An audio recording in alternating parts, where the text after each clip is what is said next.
குமாரே ஒரு 1000 பந்தா போட்டு விடுப்பா. அம்மாக்கு உடம்பு சரியில்லை, ஆஸ்பத்திரிக்கு போகணும். மாத்திரை மருந்தெல்லாம் கூட காலி ஆயிடுச்சு. போட்டு விடுறேம்மா. சரிப்பா.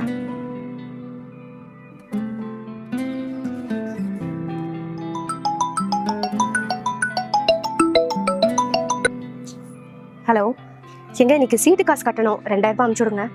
இருமா, போட்டு விடுறேன். சரிங்க.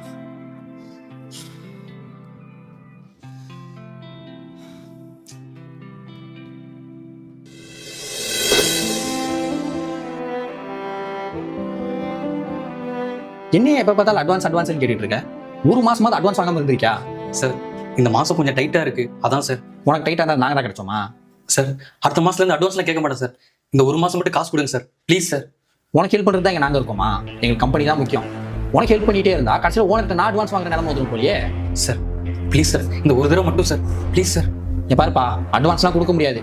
வேணா 3 மாசம் சம்பளத்தை கொடுக்குறேன், ஆனா அப்படியே வேலையை விட்டு போயிடணும், சரியா? சார் எப்படி அட்வான்ஸ் வேணுமா இல்லை வேலையை பார்க்குறியா? இல்லை சார், நான் போய் ஒர்க் பார்க்குறேன் சார். போயா வந்துடுறான் எனக்கு மாசம் அட்வான்ஸ் வேணும், மயிர வேணும்.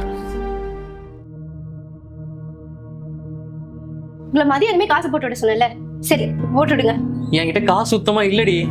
இது காசு இல்லையா? இப்போ அவன் கேட்டு வருவா, நான் என்ன பண்றது? அவன்கிட்ட நான் பேசிக்கிறேன். பேசி கிழிச்சேன். வீட்டுல செலவுக்கு கூட காசு இல்ல. உனக்குல எதுக்கே கல்யாணம் பண்ணிட்டு நான் தான் அவதிப்பட வேண்டியதா இருக்கு. இன்னும் சொல்லி தப்பே இல்லை. இதெல்லாம் தெரிஞ்சு உனக்கு என்ன கல்யாணம் பண்ணி வச்சாங்க பாரு, உங்களை சொல்லணும்.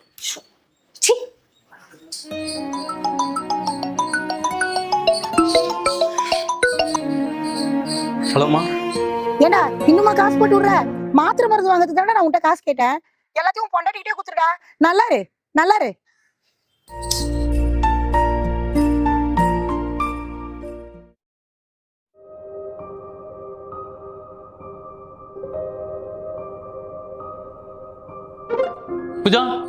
பூஜா, என்ன?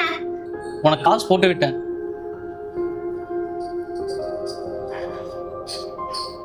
சரிங்க.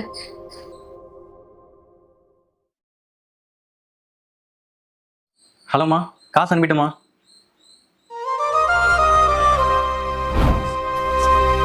என்னாச்சு மச்சான், சோகமா இருக்க? ஒன்றும் இல்லை மச்சான், வீட்டில் கொஞ்சம் நிலமை சரியில்லை. ஒரு 5000 ரூபா தேவைப்படுது. உன்னை ரெடி பண்ணி தர முடியுமா? 5000 ரூபாய் தானே, நான் ரெடி பண்ணி தரேன். சரி மச்சான். எங்கள் காசுக்கு தான் மரியாதை இல்லை.